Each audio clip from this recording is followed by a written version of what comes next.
Hi, welcome to the SOS podcast. I want to ask a question. How will you measure your life? अगर मैं आपसे पूछूं कि आप अपनी लाइफ कैसे मेजर करेंगे, कैसे आंकेंगे कि आप अपनी लाइफ अच्छे जी रहे हैं या खराब जी रहे हैं, तो आप क्या कहेंगे? It would be great if you can take a moment and probably write it down for yourself, and if you're comfortable, you can probably mention it in the comments as well. We would love it. So back to the question then. How will you measure your life? In general अगर आप सोचते हैं कि आप अपनी life अच्छे जी रहे हैं या इन जनरल आप सोचते हैं कि आप अपनी लाइफ ख़राब जी रहे हैं, तो किसके कंपैरिजन में, अपने कलीग के कंपैरिजन में, अपने पड़ोसी के कंपैरिजन में, अपने फ्रेंड्स के कंपैरिजन में, अपनी फैमिली में कज़न्स के कंपैरिजन में या सोसाइटी की नज़रों के कंपैरिजन में, इन जनरल हम अपनी आइडेंटिटी और अपनी सेल्फ वर्थ इस बात से जज करते हैं कि सोसाइटी हमारी आइडेंटिटी कैसे जज करता है, सोसाइटी हमारे बारे में क्या सोचता है, सोसाइटी की आंखों में हमारी वर्थ क्या है. इनफैक्ट अगर आप देखें तो इसी से जनरेट होता है कंपैरिजन का feeling, the feeling of comparing ourselves to others. जैसे कि आपने अगर किसी बच्चे को देखा हो तो वो ये फीलिंग बहुत अच्छे से एक्सप्रेस करता है जब भी वो किसी सामने वाले को कुछ खाते हुए देखता है, और when they see someone using something and they are instantly attracted to it, they express it very vividly, they express it very openly, saying that I also want it, मुझे भी वो चाहिए.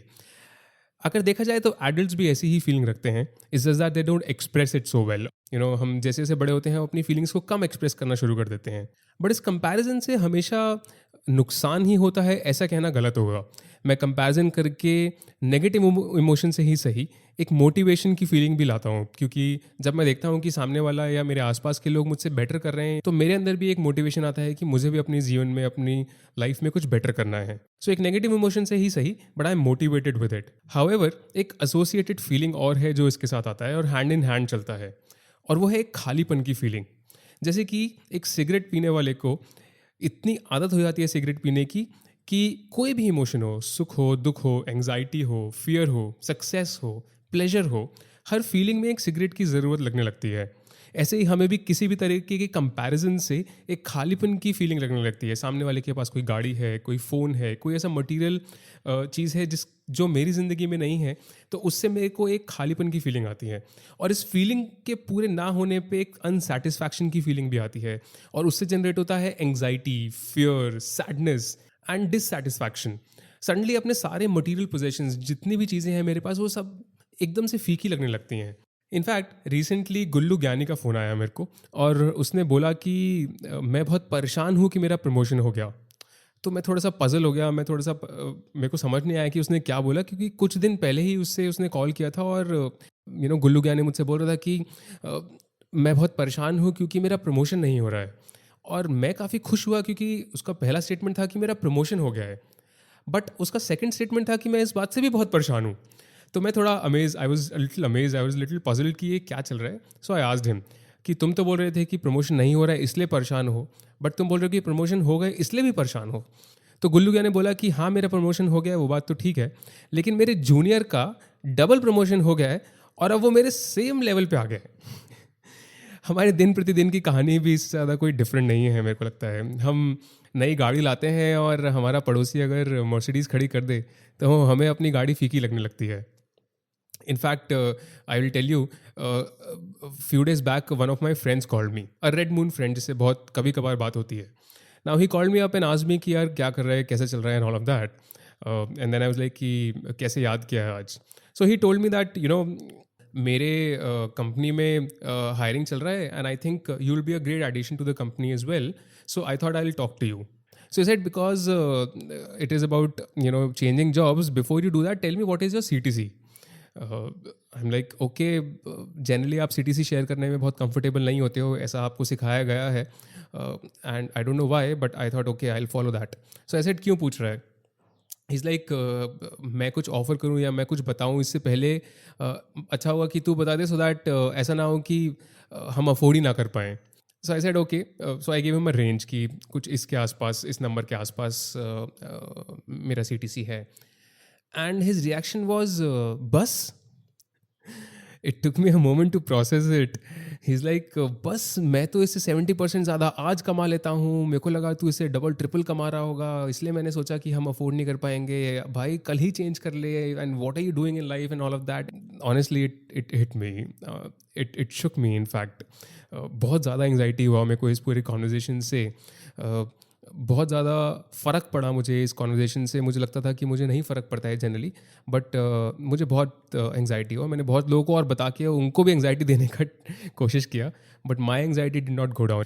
सो अगर आप ध्यान दें तो मेरी स्टोरी और गुल्लू ज्ञानी की स्टोरी में बहुत ज़्यादा डिफरेंस नहीं है, और बहुत ही रिलेटेबल सी हैं दोनों स्टोरीज़. लेकिन मैंने इस एंग्जाइटी की फीलिंग को, इस डिससेटिस्फैक्शन की फीलिंग को इस बार सिर्फ यहीं तक नहीं रहने दिया. बिकॉज कुछ दिन तक ये मोटिवेशन देता है, उसके बाद मोटिवेशन भी खत्म हो जाता है. कुछ दिन तक ये एंग्जाइटी देता है, उसके बाद एंग्जाइटी भी खत्म हो जाता है. फिर एक नया बात आता है, फिर उससे एंग्जाइटी होता है, and the cycle goes on and on and on. So मैंने डिसाइड किया कि मैं इस फीलिंग को यहीं तक नहीं छोड़ूंगा इस बार. सालों सदियों से ऐसा होता आया है, मैं यही फील करता आया हूँ बार बार किसी ना किसी चीज़ पे. मेरे को इसका एक सोल्यूशन निकालना है, एक फाइनल गेम प्लान निकालना है, जिससे मैं इस कंपैरिजन के साइकिल से बाहर आ सकूँ. इनफैक्ट अगर आप देखेंगे तो इंस्टाग्राम पे आज की डेट में कोई फ़ोटो देख के मुझे सामने वाले के लिए खुशी से पहले एक फोमो होता है, एक कंपैरिजन आता है कि यार ये वहाँ घूम रहा है, इसने ये गाड़ी ले ली, इसने ये अचीव कर लिया, मैं नहीं कर पाया, या मेरे को भी करना है, या मैं भी करना चाहता हूँ. मेरे को तो लगता है इंस्टाग्राम पे लोग फ़ोटो डालने के लिए आजकल फ़ोटो लेने लग गए हैं, एंड देयरफॉर आई थिंक नाम चेंज कर देना चाहिए इंस्टाग्राम का, उसका नाम रख देना चाहिए फोमोग्राम. But that's not all. In fact अगर आप देखेंगे इन जनरल, अगर आप किसी एक्वेंटेंस से, जिससे आप बहुत अच्छी दोस्ती नहीं रखते हैं, कुछ चंद दोस्तों को छोड़ के आप जनरली लोगों से कंपैरिजन ही कर रहे होते हैं. अगर आप किसी फ्रेंड्स की शादी में गए हैं और शाम को एक पार्टी चल रहा है, तो वहाँ पे भी जनरली डिस्कशंस ले दे के इसी बात के अराउंड होते हैं कि कैसा है आपका करियर और कैसा है मेरा करियर. और एक या तो सुप्योरिटी कॉम्प्लेक्स आता है अगर मैं उससे बेटर कर रहा हूँ, या एक इन्फ्योरिटी कॉम्प्लेक्स आता है अगर मैं उससे ख़राब कर रहा हूँ. दोनों emotions in a lot of sense same है, डिफरेंट डायरेक्शंस में है सिर्फ, और ज़्यादा कोई फ़र्क नहीं है. And so I started a quest to finally come out of this loop. And I thought पहले इसका साइन समझ लेता हूँ, शायद साइन समझ के मेरे को इसका पूरा गेम समझ आ जाएगा. So interestingly, I found out that a social psychologist by the name of Leon Festinger in the 1950s gave a theory wherein he said that individuals or humans have an innate drive to evaluate themselves, often in the absence of objective or non-social means, leading them to compare themselves to others. Now, उसकी theory के हिसाब से, जैसा मैंने बोला, there are two types of social comparisons. One is an upward social comparison, जहाँ पे आप अपने से सुपीरियर, या जिनको आप अपने से सुपीरियर मानते हैं और you perceive them as superior, you compare yourselves to them. Now, that can also motivate aspiration and, a feeling of doing more in life, but it can also give you the feeling of inadequacy or incompleteness. And the second is downward social comparison, जहाँ पे आप अपने आप को उनसे compare करते हैं जो आपको लगता है कि आपसे ख़राब कर रहे हैं लाइफ में, या आपसे कम कर रहे हैं.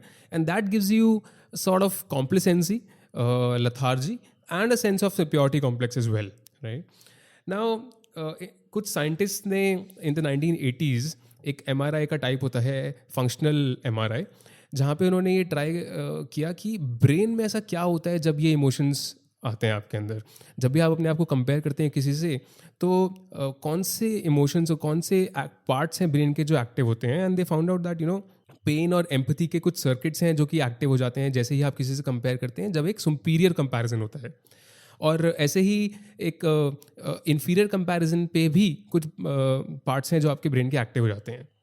So I deep down into it and I understood the entire game of it, कि बहुत ही छोटे, बहुत ही minute, at a very very minute level, this is being played in your mind, and this is all in your mind obviously, but then it is being played day in day out, minute after minute, second after second, and it is an endless story. Now, I did understand it, but the feeling was there. It was still activating whatever parts of my brain had to be activated, right? And I was still dealing with that feeling. The feeling did not go away. So I thought कि अब समझ तो गया, but इससे कोई फ़ायदा नहीं हुआ, feeling वही है. So I thought, okay, let me turn to those spiritual babas and people like them who think, और जहाँ पे ऐसा लगता है कि इसका कुछ solution है. So मैं उधर भी गया, बट वहाँ पे कुछ डिफरेंट टाइप का ज्ञान था, सेल्फ रिस्ट्रेनिंग ज्ञान था, मोर ऑफ कि ऐसा करने से बचें, आपको ऐसा नहीं करना चाहिए, दूसरों के बारे में ऐसा नहीं सोचना चाहिए, अपने बारे में ऐसा नहीं सोचना चाहिए, इन इमोशंस से बचें. And these are more like I am trying to stop myself somehow very actively, which will work up to a point, but in some ways it is also getting deep down ingrained in me and bubbling to burst out someday. So it did not help anyway in that also, and the feeling of anxiety or the incompleteness stayed with me. Now, I did not really find a solution to it until that point, and I thought कि ठीक है, chuck it, मैं थोड़ा splurge ही कर लेता हूँ life में. So I thought I'll do some spends to at least अपने ईगो को तो शांत करूँ अपनी लाइफ में. तो मैंने काफ़ी सारे खर्चे किए, कुछ मटेरियल पोजेशंस, कुछ चीज़ें खरीदी जिससे मेरे को बहुत अच्छा लगा, और कुछ दिनों के लिए मेरे को बहुत मज़ा भी आया कि मैंने वो ख़रीदा. बट नेक्स्ट मंथ जब क्रेडिट कार्ड का बिल आया तो बहुत रोया भी. So I figured out कि ठीक है, it is an endless cycle, it will go on and on. Now the quest was still there in my mind, and it so happened that I stumbled upon this book right then by the name How Will You Measure Your Life? जो मैंने question आपसे शुरू में भी पूछा, How will you measure your life? It's a book by a person called Clayton Christensen. He's a Harvard professor. Sadly, he passed away in 2020, but he's done some great work in business management fields as well. While on a philosophical level also, he's done some good work. And I would really suggest, if you want to read about him or read about some of his work, you must.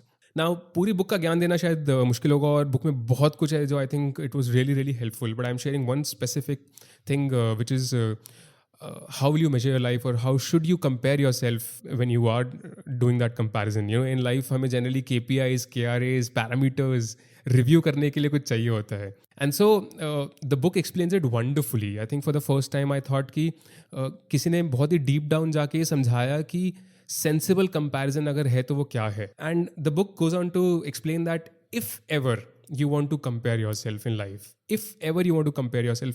it should be only and only with yourself of the past. आप अपने आप को सिर्फ अपने आप के कल से कंपेयर कर सकते हैं, तभी एक एप्पल टू एप्पल कंपैरिजन होगा, तभी एक रियल कंपैरिजन होगा, बिकॉज सिर्फ आप हैं जो अपनी पूरी रियलिटी जानते हैं कल की. सिर्फ आप हैं, ना ही आपका पार्टनर, ना ही आपकी फैमिली, ना कोई भी ऐसा नहीं है जो आपकी लाइफ की कंप्लीट रियलिटी जानता है. सिर्फ आप जानते हैं आज की रियलिटी भी और कल की रियलिटी भी, येस्टरडे की रियलिटी भी एंड टुडे की रियलिटी भी. And therefore if you are growing in life from yesterday, if you are at a better place in life than yesterday, then that's all that matters. Nothing else matters. And I thought that was a wonderful explanation, because if you see in your mind, we have some different images of people that we compare ourselves to. मैं किसी की गाड़ी, किसी की photos, किसी की life देख के, कुछ चंद इंस्टेंसेस देख के इमेज बना लेता हूँ पूरी उसकी लाइफ की, जो कि मेरे माइंड में बिल्कुल सही इमेज होती है कुछ सर्टेन इंस्टेंसेस और डेटा पॉइंट्स देख के. अगर आप देखें तो आप कभी भी किसी की लाइफ के बारे में पूरा नहीं जान सकते हैं. वो आज कहाँ पर है, उसने अपनी लाइफ में क्या स्ट्रगल्स किए हैं, उसने अपनी लाइफ में क्या हार्डवर्क किया है, क्या स्टेप्स लिए हैं, क्या चॉइसेस लिए हैं. We don't know anything about that,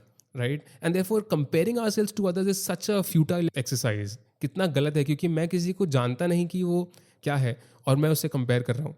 मैं उसकी पूरी लाइफ की इमेज अपने दिमाग में जो बनाया है उसके हिसाब से कंपेयर कर रहा हूँ. हो सकता है कि वो उससे बहुत बेटर होगा और हो सकता है वो उससे बहुत वर्स होगा, but unknown of that fact मैंने अपनी लाइफ को कंपेयर करके एक बेटर या वर्स का जजमेंट दे दिया है. But that does not matter. A true comparison is only a comparison with yourself, because I am the only one who knows the complete truth about myself, isn't it? And I thought that was a wonderful thing. That was a beautiful concept to hold by in life. I have been trying to use that since that day, and I think it has given me a lot more comfort. It has given me a lot more drive as well, because now I know that, if I look back at my life 10 years from now, I think I've grown and I've done well, and that gives me the motivation that I can grow much faster from here in the next 10 years.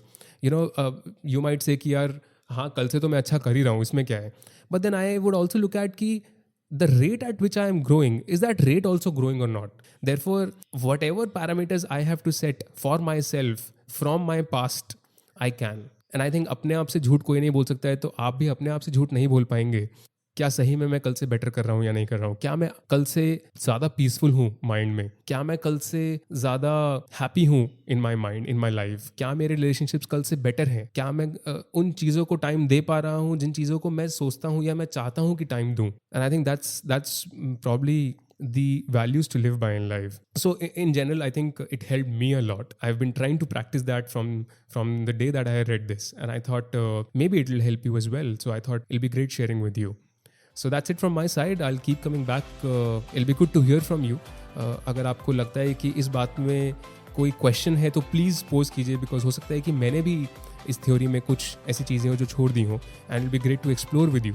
अगर आपको लगता है कि ये अच्छा concept है तो please इसे शेयर कीजिए. अगर आपको लगता है कि कोई भी इससे बेनिफिट कर पाएगा तो please feel free to share it across your network. Thank you so much. This is Shubham signing off. Bye bye.